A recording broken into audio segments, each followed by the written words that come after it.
I got involved with the project, I suppose it started last year really, when Kilkenny was launched as an age-friendly county. And we were starting to look at different programs that would kind of bring more vibrancy to communities and include older people as well as younger people. So the roots of this is very much around building vibrant communities and getting some kind of an intergenerational mix in the activities that are planned throughout Kilkenny.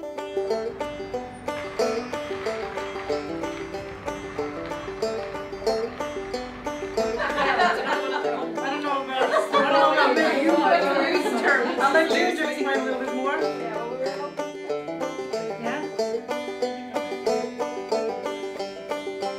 When the project came from, it really was born out of a residency that I had here at the end of last year with Deirdre Hart, who's an ethical designer and an artist, and she was approached by Mary Doyle from the International Sheep Shearing Championships about exhibiting work out there.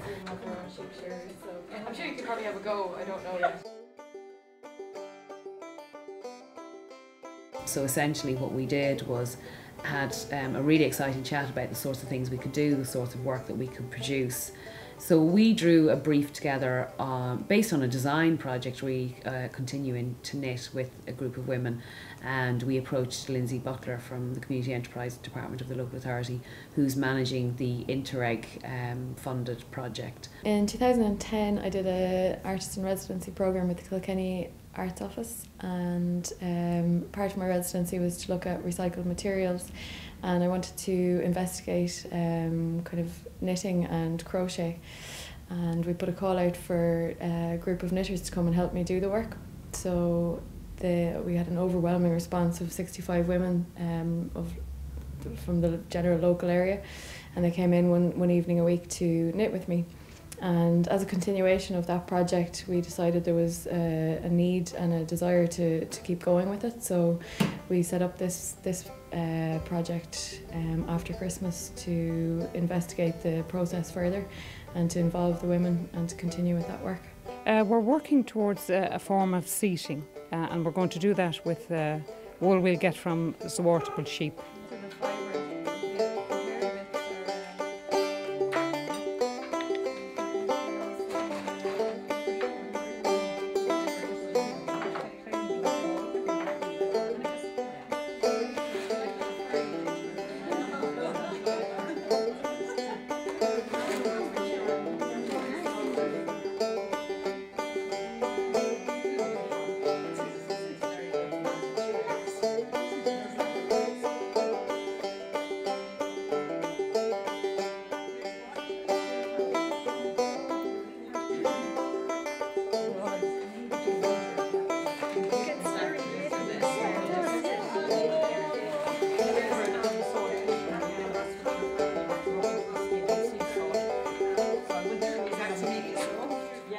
And Interreg is a Ireland-Wales initiative. They've been, I don't know how long it's been around, but we've applied for the fund. It's a program that's running from 2007 to 2013, and I think once a year they make a call for projects.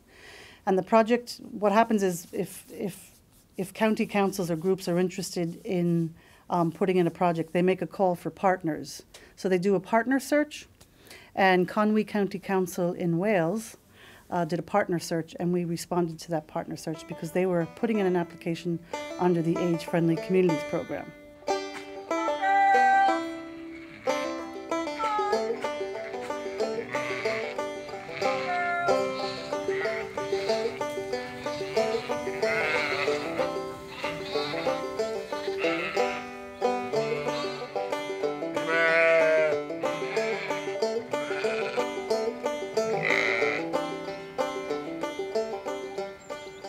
These are a wonderful docile breed of sheep. They're called Zwartables.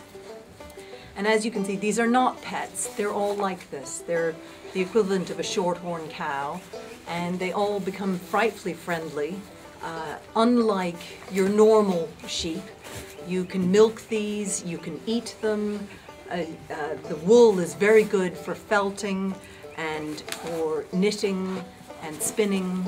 So it's a very multi-purpose breed. Yeah, we had a good day in Badenhall, we did, but we also had a social aspect as well. It was very enjoyable, very fun.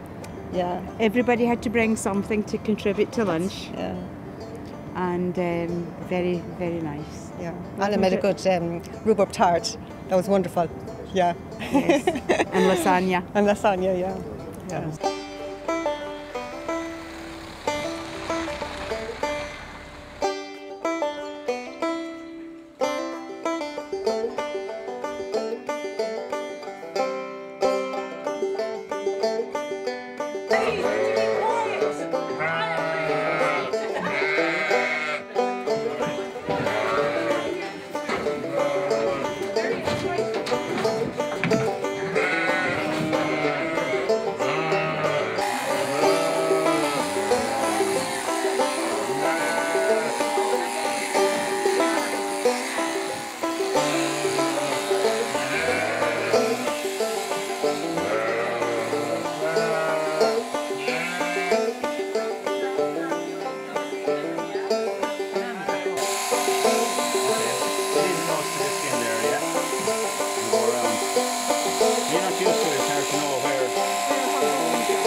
We'll try and get the 2 bags in my car, yeah?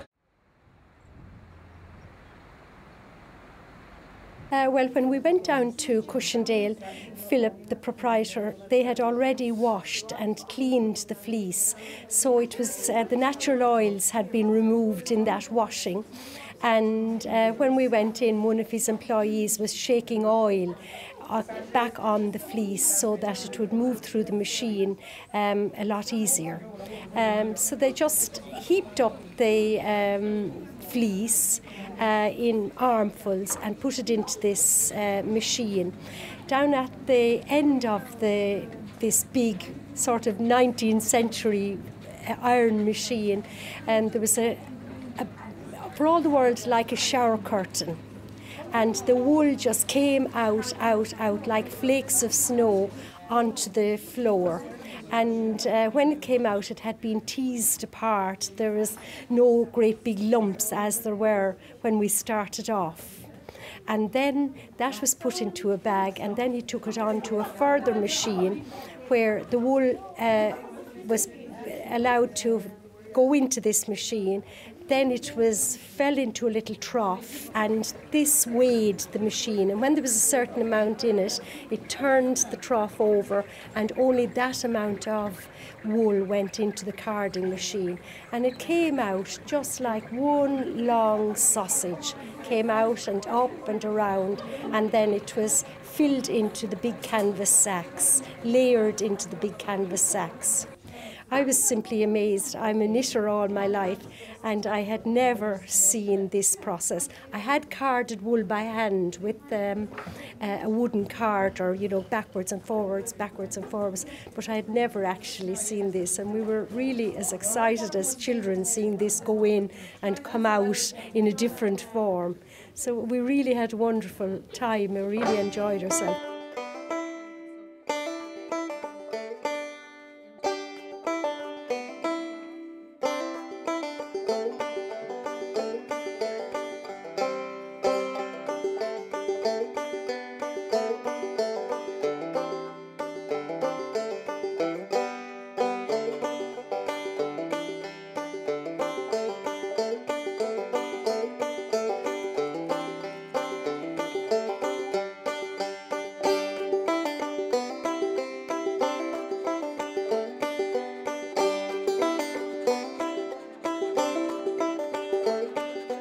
Last week and this week we're involved in felting.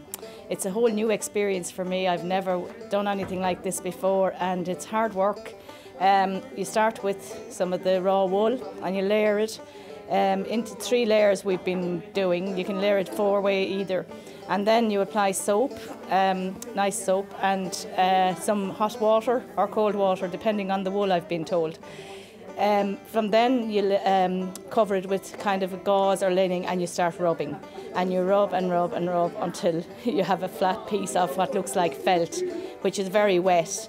So at that stage, the next stage we're at is to roll the felt. So we have to roll it in like a towel or something tight until it literally knits together.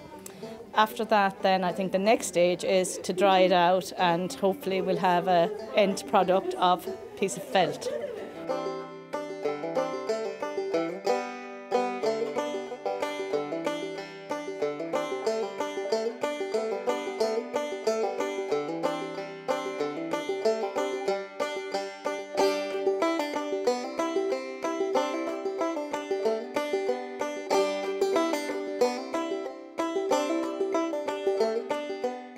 Particularly at the moment, the sorts of things we're embracing with this project, the whole participation side of it, the intergenerational side of it, I think there's massive scope for continuing, and certainly there are a lot more skills that we would like to pass on to the group that we're currently working with.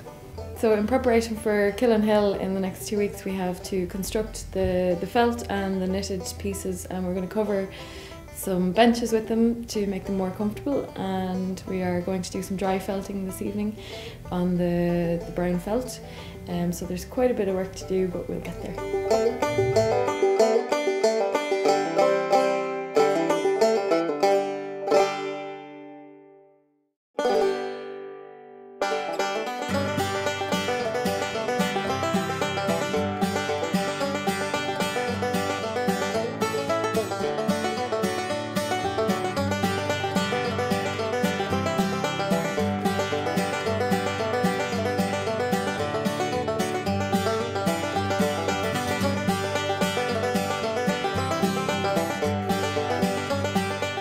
I'm really, really pleased with it now. That turned out really well and very comfortable to go sit on. And to see it being used in a practical sense is marvellous, that there's a practical use for what we have done. We didn't foresee that, did we? No, we didn't foresee that in the beginning. When you see kind of what is, you know, what we're using, what we're using, and the finished product, brilliant, brilliant. It's wonderful to see what a group of people can do with just the raw product we were given on day one. And I think it's, you know, terrific to see the process, the building, the way it has grown together. And it has kind of knitted people together as well. You know, there's a whole process in it. And what I think, sitting here, there's such a difference in the texture of what this type of material. It's very kind of bright and energetic, and you look over at the felt and it's very calm. So from the same raw product of our swartable sheep here who gave their wool, that you can, you know, have such different energies as it were coming. And it's a fascinating process. It was, yeah, especially because it came from a recycled product as well, which for me was very important, and it just goes to show the amount of waste that there is and what can be achieved. Like if somebody has the energy and the imagination to go, you know, to come up with an idea for it, and people like us, I suppose, were willing to work to create the thing. But the actual product, I think it's turned out great. I'm really, really proud of it. This is all recycled. It would have been wasted. It is. Yeah.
most of the photographs that Susanna had taken, and we got the selection down to about 97 actually, well exactly 97, and out of that then I went through them again and narrowed them down. We got them down to about 45, so it was really about selecting an ample number of photographs in order to exhibit out here. So there was a selection of photographs. They then went to the printers to get printed, and that took a couple of days, and we went and picked those up, and then it was a matter of going through the photographs again in order to select. Deirdre, I was constructing for the last few days, constructing the cushions and the backing and those, stuffing them, constructing the knit together for the benches, and the women helped with that on Wednesday. On the Wednesday night. Yeah.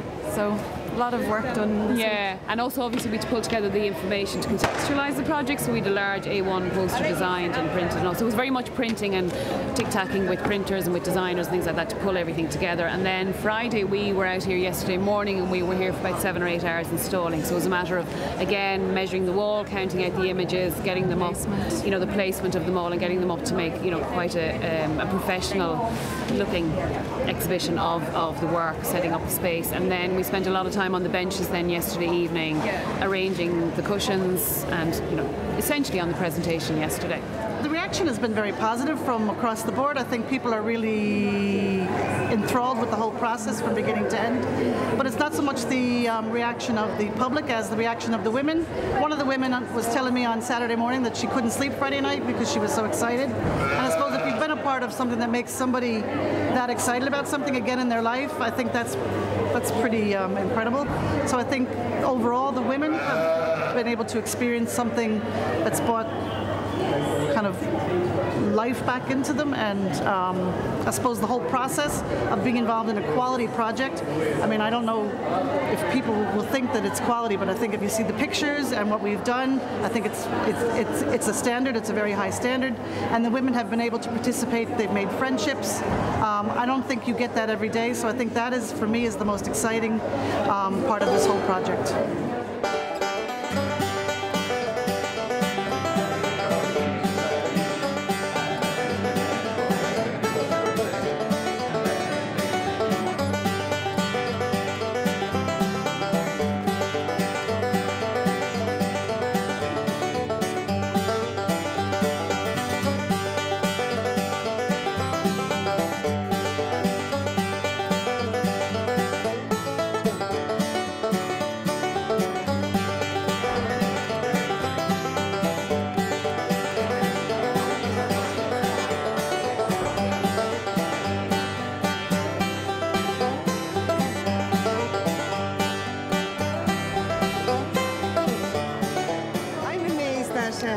People that come over to me that inquire about it, and that they did knitting in school, in primary school, and that have a go at it. It's just amazing that the desire they have still to knit, and they just want to, hands-on.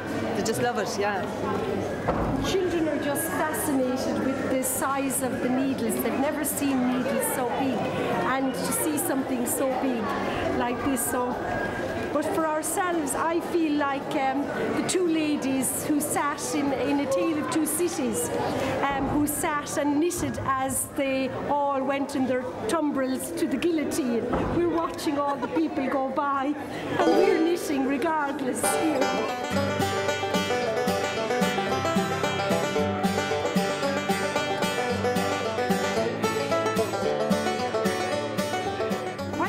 People are coming and asking us what we're doing, so we're showing them they have a finished product, and they're fascinated as what we can do from the fabric, from leftover wool that's literally going to landfill, and what can be made out of it. So there is good interest in it, yes,